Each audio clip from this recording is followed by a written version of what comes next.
Good morning everyone.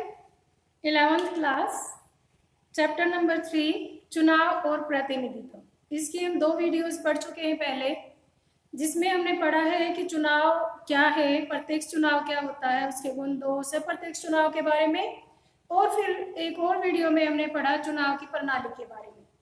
हमने सबसे पहले जो सबसे आगे वही जीते, यानी कि first past the post system के बारे में पढ़ा, और उसके साथ साथ हमने अनुपातिक प्रतिनिधित्व अर्थात प्रोपोर्शनल रिप्रेजेंटेशन के बारे में पढ़ चुके हैं। आज अभी हमने पढ़ना है कि चुनाव कौन करवाता है, किसकी जिम्मेदारी है चुनाव करवाना। लोकतंत्र में निष्पक्ष और स्वतंत्र चुनाव करवाने के लिए एक चुनाव आयोग का होना आवश्यक है। भारत के संविधान में भी आर्टिकल 324 से लेकर के 329 तक चुनाव आयोग का वर्णन किया गया है। यानी कि जो चुनाव आयोग है वो एक संवैधानिक संस्था है।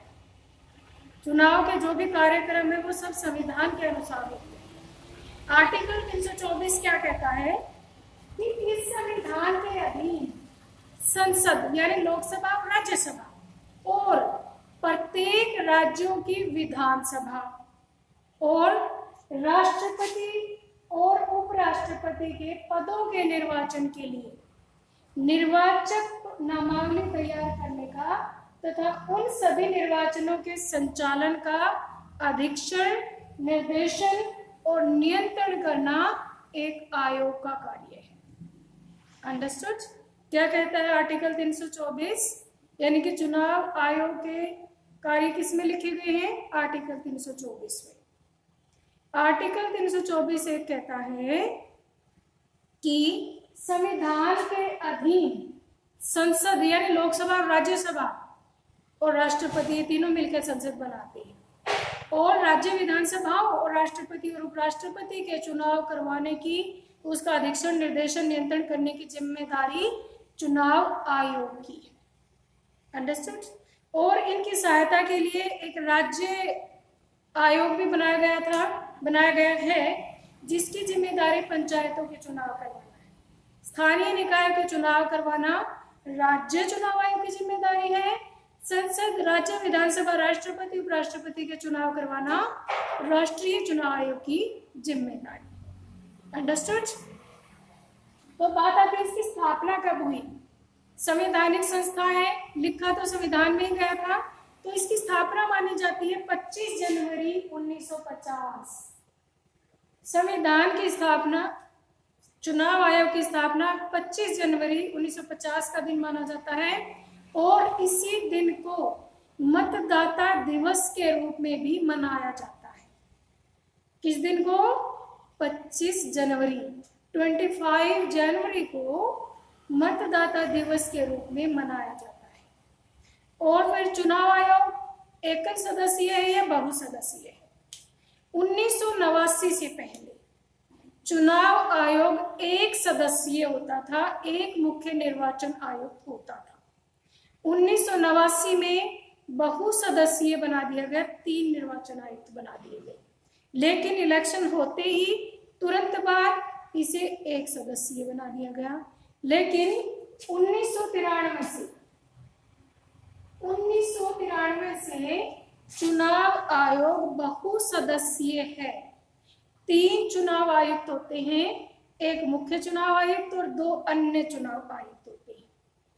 लेकिन अध्यक्षता तो मुख्य चुनाव आयुक्त करता है आयोग की, पर इनकी शक्तियों में कोई डिफरेंस नहीं होता, तीनों की शक्तियां बराबर होती हैं, ये एक टीम की तरह काम करते हैं। अंडरस्टूड? तो अब कैसा है चुनाव आयोग? बहुसदस्यीय। अब 3 चुनाव आयुक्त हैं, एक मुख्य चुनाव आयुक्त और 2 अन्य चुनाव आयुक्त। हमारे जो प्रथम चुनाव आयुक्त थे वो थे सुकुमार सिंह। प्रथम चुनाव आयुक्त सुकुमार सिंह। और जो अभी वर्तमान में जो 2018 से हमारे चुनाव आयुक्त हैं वो है सुनील अरोड़ा। कौन है? सुनील अरोड़ा। अंडरस्टूड?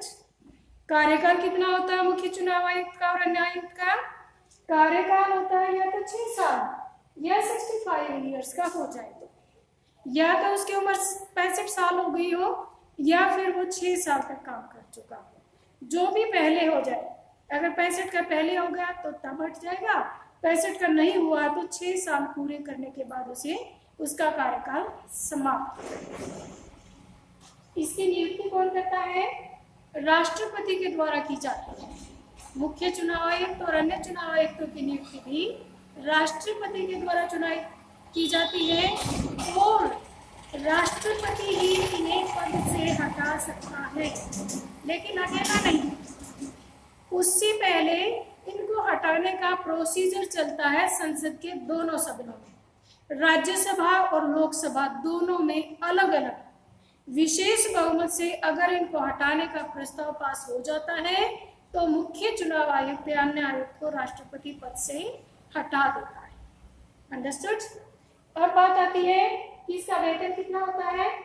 इसका वेतन जो सुप्रीम कोर्ट का मुख्य न्यायाधीश होता है उसके बराबर होता है, लगभग 2.5 लाख है फिलहाल ये वेतन। और यह वेतन संचित निधि से दिया जाता है, कंसोलिडेटेड फंड से दिया जाता है, जिसमें से राष्ट्रपति, उपराष्ट्रपति, महान्यायवादी, चीफ जस्टिस का इनके वेतन आते हैं। वहीं से वेतन आता है चीफ इलेक्शन कमिश्नर और अन्य इलेक्शन कमिश्नर। समझ गए यहाँ तक? आगे चलें तो आगे बात आती है कि इसके कार्य क्या क्या है। देखिए बेटा, निष्पक्ष और स्वतंत्र चुनाव करवाने की पूरी जिम्मेदारी चुनाव आयोग की है, यानी कि चुनाव का सभी कार्य चुनाव आयोग को करना है। और चुनाव के दौरान चुनाव आयोग सबसे ज्यादा शक्तिशाली संस्था होती है। वो किसी भी डिपार्टमेंट के किसी भी कर्मचारी को अपने लिए कार्य करने के लिए बुला सकती है और कोई भी कर्मचारी इसकी अवहेलना नहीं करता इसके आदेश। तो इसके कार्य देख लेते हैं।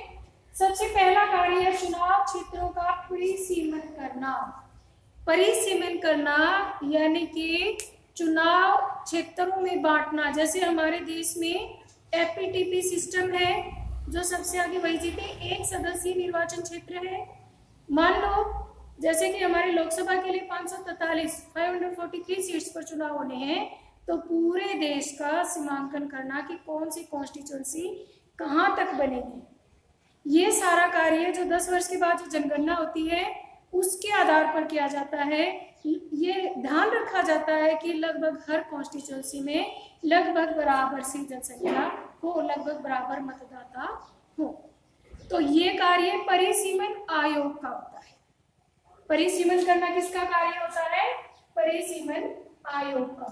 और इसका अध्यक्ष भी चीफ इलेक्शन कमिश्नर ही होता है और ये सारा कार्य इसके अधीन ही करता है। तो सीमांकन करना किसका कार्य है? परिसीमन आयोग, जो चुनाव आयोग के अधीन कार्य करता है। अंडरस्टैंड? परिसीमन का मतलब है कि पूरे क्षेत्र को जनसंख्या के आधार पर बराबर लगभग बराबर सीमाओं में बांट दिया जाता है, कॉन्स्टिट्यूंसी बना दी जाती है, निर्वाचन क्षेत्र बना दिया जाता है। ओके। और इसके साथ ही फिर मतदाता सूची तैयार करना, वोटर लिस्ट तैयार करना, ये कार्य भी चुनाव आयोग का है। चुनाव आयोग बीएलओ वगैरह की और जगह जगह पर अपने ऑफिसर्स की नियुक्ति करता है। और हालांकि ये दूसरे डिपार्टमेंट के लोग होते हैं, तो उनका कार्य होता है मतदाता सूची तैयार करना, वोटर लिस्ट तैयार करना। कि यह अर्थात अगर कोई 18 साल की उम्र हो गई है जिनकी, उन्हें मतदाता सूची में डालना है। और जो लोग जगह को छोड़ के चले गए, दूसरी जगह चले गए हैं, या जिनकी मृत्यु हो गई है, उनको मतदाता सूची से निकालना। यानी मतदाता सूची को ठीक करना, उसका नवीनीकरण करना, ये सारा कार्य चुनाव आयोग करवाता है। अंडरस्टूड?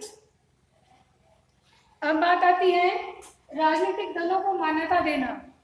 राजनीतिक दलों वाले चैप्टर में मैंने 10th क्लास में राजनीतिक दल जो पढ़ाए थे उसकी वीडियो आप देख सकते हो, जिसमें ये बताया गया है कि राष्ट्रीय स्तर के राजनीतिक दल के लिए क्या क्या योग्यताएं होती हैं और क्षेत्रीय स्तर के राजनीतिक दल के लिए क्या क्या बातें होती हैं।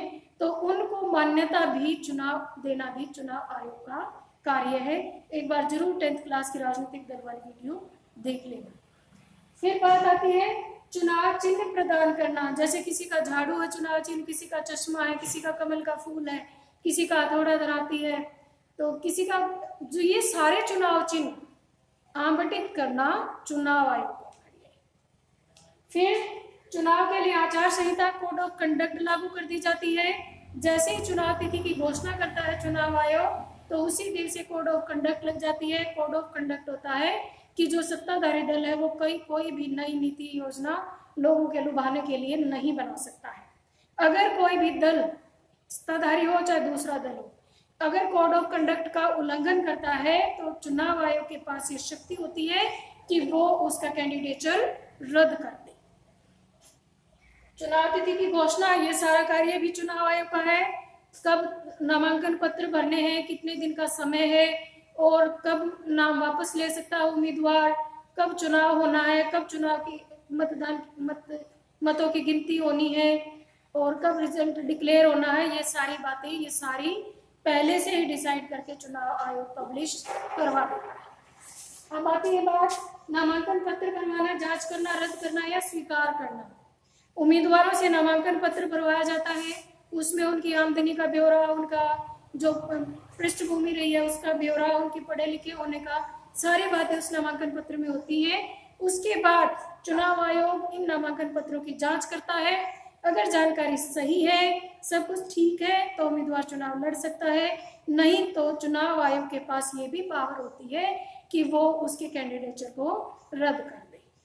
और फिर कुछ समय होता है जिसमें चुनाव जो उम्मीदवार है वो अपना नाम वापस भी ले सकता है। मतदान केंद्र बनाना, जैसे कि आपने देखा होगा आपके स्कूलों में भी बूथ नंबर 1, बूथ नंबर 2 इस तरह से मतदान केंद्र बना दिए जाते हैं, जहां पर सभी मतदाता जा करके निश्चित तिथि को अपना मतदान करते हैं। फिर है मतदान और मतगणना सुचारू रूप से करवाना। मतदान सही से हो जाए, कोई भी बूथ पे कब्जा ना हो, किसी का भी धांधली ना हो, सुचारू रूप से पूरे दिन मतदान चले और सभी लोग अपना आराम से मत डाल दें, ये सारी व्यवस्था चुनाव आयोग ही करवाता है। और अगर कोई धांधली होती है तो चुनाव आयोग की ये ड्यूटी है, ये शक्ति भी है उसके पास कि वो उस पर्टिकुलर मतदान केंद्र को रद्द कर दे और किसी और दिन किसी दूसरे मतदान केंद्र पर चुनाव करवाए। ये भी सारी जिम्मेदारी चुनाव आयोग की है। फिर है चुनाव खर्चों का विवरण उम्मीदवार से प्राप्त करना। फिर मतगणना हो जाती है, मतगणना के दौरान भी वो पूरी ध्यान रखता है और विजयी उम्मीदवार को विजयी घोषित कर देता है। फिर उसके बाद जो भी व्यय हुआ, खर्चा हुआ उम्मीदवार से, वो उसकी जानकारी भी ले सकता है। इसकी भी एक लिमिट है कि कितना खर्चा करना है किस उम्मीदवार को, ये सभी उम्मीदवारों को पहले ही बता दिया जाता है। अगर कोई लिमिट से बाहर खर्चा करता है और अपना विवरण ठीक से नहीं दे पाता है तो उसके खिलाफ भी चुनाव आयोग कार्रवाई कर सकता है। ओके, तो ये थे चुनाव आयोग के कार्य, और इसे चुनाव प्रक्रिया भी कह सकते हैं। जैसे पहले सीमांकन करना, मतदाता सूची तैयार करना, तिथि की घोषणा करना, चुनाव चिन्ह आवंटित करना, फिर उसका मतदान का दिन, जैसे चुनाव प्रचार के दौरान भी चुनाव आयोग ये ध्यान रखता है कि कोई भी जाति के आधार पर, धर्म के आधार पर वोट ना मांगे, ये भी ध्यान रखता है चुनाव आयोग। तो ये सारे काम चुनाव प्रक्रिया कहलाते हैं और ये सारे काम चुनाव आयोग के। ओके, समझ गए? ओके, तो अब बात आती है कि कमियां क्या क्या हमारे चुनाव आयोग में। वैसे तो हमारे देश के संविधान ने स्वतंत्र और निष्पक्ष चुनाव आयोग गठित करने की पूरी कोशिश की गई है। चुनाव आयोग को खूब सारी शक्तियां भी दी गई हैं, इनका कार्यकाल भी निश्चित किया गया है ताकि किसी भय और डर से कार्य ना करें। फिर भी कोई भी व्यवस्था है उसमें कमियां तो रही जाती हैं। तो कमियां हैं जैसे इसकी राजनीतिक दलों को प्राप्त जन समर्थन और स्थानों के अनुपात में काफी अंतर है। जैसे कि हमारे देश में एपीटीपी सिस्टम लागू है, हमने इससे पहले वाली वीडियो में पढ़ा था। 1984 के चुनाव के दौरान कांग्रेस पार्टी 80% सीटें ले गई, लेकिन वोट कितने, सिर्फ 48% ही। तो इसमें ये कह रहा है कि चुनाव की कमी है कि जो 52% जो मतदाता थे उन्होंने तो उसे वोट दिया ही नहीं, लेकिन फिर भी वो जीत गए और भारी बहुमत से जीत गए, भारी मतलब सीटों से जीत गए। तो ये कमी बता रखी है कि इससे जो अल्पसंख्यक हैं उन लोगों को राजनीति में आने का मौका नहीं मिलता है। फिर बात आती है धन का बढ़ता हुआ दुरुपयोग। आपने देखा होगा कि आए दिन जैसे ही मतदान वो शुरू हो जाते हैं, चुनाव प्रचार शुरू हो जाता है, तो उम्मीदवार तरह तरह से उनको लुभाते हैं, ज़्यादा से ज़्यादा पैम्पलेट छुपवाते हैं, ज़्यादा से ज़्यादा लोगों को अपनी तरफ करने के लिए धन का काफ़ी सारा दुरुपयोग किया जाता है। ये भी हमारे चुनाव की एक कमी है, जिससे कि जो कुशल, जो जागरूक जो उम्मीदवार है जिसके पास पैसा नहीं है वो इसमें नहीं आ पाता है। मतदाता सूची बनाने में लापरवाही, कई बार अपने आप ही ऐसे लोगों के नाम भी सालों साल चलते रहते हैं जो उनकी मृत्यु हुए काफ़ी टाइम हो गया है या जो वो जगह छोड़ के दूसरी जगह बस चुके हैं, फिर भी डबल भी मतदाता सूची में नाम चलता रहता है, जो कि गलत है। सरकारी तंत्र का दुरुपयोग, सत्ताधारी दल बहुत बार ऐसा देखने में आया है, सरकारी मशीनरी का दुरुपयोग करते हैं, जो कि कमी है बहुत बड़ी। सांप्रदायिकता और जातीयता का बोलबाला, उम्मीदवार जाति के नाम पर वोट मांगने से, संप्रदाय की भावना को भड़काने से भी परहेज नहीं करते हैं, तो इसके ऊपर सख्त से सख्त कार्रवाई होनी चाहिए। अब बात आती है कि कमियां तो हैं इतनी सारी, लेकिन इनको सुधारा कैसे जाए। वैसे तो समय समय पर बहुत सारी ऐसे मतलब सुझाव दिए गए हैं अलग अलग कमेटियों के द्वारा, जैसे तारकुंडे कमेटी ने सुझाव दिया, और उसके बाद गोस्वामी समिति का गठन हुआ, उन्होंने भी बहुत सारे सुझाव दिए, और टीएन सेशन जो हमारे चीफ ये थे कमिश्नर थे, उन्होंने भी बहुत सारे चुनाव में सुधार किए हैं। तो किस किस प्रकार के सुधार किए गए हैं, किस प्रकार के सुधारों की जरूरत है, ये डिस्कस करते हैं अब हम। पहली बात तो ये है कि जो सबसे पहले वही आ गए उसकी जगह पीआर सिस्टम लागू कर देना चाहिए। लेकिन इसके पीछे भी बहुत सारी, अगर हम दोनों में अगर हम करेंगे डिस्कशन, तुलना करेंगे जो मैंने पहले वाली वीडियो में की थी, तो उससे भी हमें पता चलेगा कि हमारे देश की परिस्थितियों के अनुसार वो इतना सही नहीं था। लेकिन हम सुधार लिख रहे हैं तो उसमें हमने ये बात लिखनी है कि अल्पसंख्यकों को और जो कम है संख्या उन लोगों को भी प्रतिनिधित्व देने के लिए एपीटीपी सिस्टम की बजाय पीआर सिस्टम लागू कर देना चाहिए। महिलाओं को सीटें आरक्षित करनी चाहिए, क्योंकि ये लगभग आधी आबादी है हमारे देश की, लेकिन इनका प्रतिनिधित्व 10% से भी कम है, तो इस तरह से इनकी सीटें भी आरक्षित कर देनी चाहिए, जिससे कि महिलाएं भी उसमें राजनीति में आए और एक बैलेंस बना रहे, संतुलन बना रहे। जैसा पंचायतों के चुनाव में किया गया है, 1/3 आरक्षण दिया गया है, ऐसा ही लोकसभा और विधानसभा के चुनाव में भी किया जाना चाहिए, जो कि अब तक नहीं हुआ है। धन के प्रभाव को नियंत्रित करने के लिए कठोर नियम बनाए जाने चाहिए। अगर कोई उम्मीदवार धन का दुरुपयोग कर रहा है तो उसके खिलाफ कार्रवाई की जानी चाहिए। जाति और धर्म के आधार पर जो उकसाने वाली जो भड़काऊ भाषण या इस तरह के जो उकसाया जाता है उम्मीदवारों को, उनके खिलाफ भी सख्त कार्रवाई होनी चाहिए। फिर बात आती है जिस भी उम्मीदवार पर अगर कोई फौजदारी मुकदमा चल रहा है, चाहे वो न्यायालय में पेंडिंग ही है, उसको चुनाव नहीं लड़ने दिया जाना चाहिए, क्योंकि राजनीति में अपराधीकरण बढ़ता जा रहा है राजनीति का, जो कि बहुत बड़ी कमी है, इसे सुधारा जाना चाहिए। राजनीतिक दलों पर नियंत्रण, राजनीतिक दल जो कई बार अपनी शक्ति का दुरुपयोग करते हैं, डर दिखाते हैं लोगों को, उनके ऊपर भी चुनाव आयोग का नियंत्रण करना चाहिए, जिससे कि चुनाव और ज्यादा स्वतंत्र और निष्पक्ष ढंग से कराए जा सके। अंडरस्टूड? समझ गए आज का काम? तो पहले हमने एक और छोटा सा पॉइंट टॉपिक हम देख लेते हैं इसमें, ये है निर्वाचन क्षेत्रों का आरक्षण। हमारे देश में लोकसभा के चुनाव में निर्वाचन जाति के आधार पर निर्वाचन क्षेत्र भी आरक्षित किए गए हैं। पहले ये सिर्फ 10 वर्ष के लिए आरक्षित किए गए थे, लेकिन परिस्थितियों को देखते हुए 2020 तक बढ़ाए गए हैं और ऐसा लगता है कि आगे भी ये चलते रहेंगे। तो अनुसूचित जाति के लिए कितने स्थान आरक्षित हैं? अनुसूचित जाति के लिए 84 और जनजाति के लिए हमारे संविधान अभी जो लोकसभा में है वो 47 है।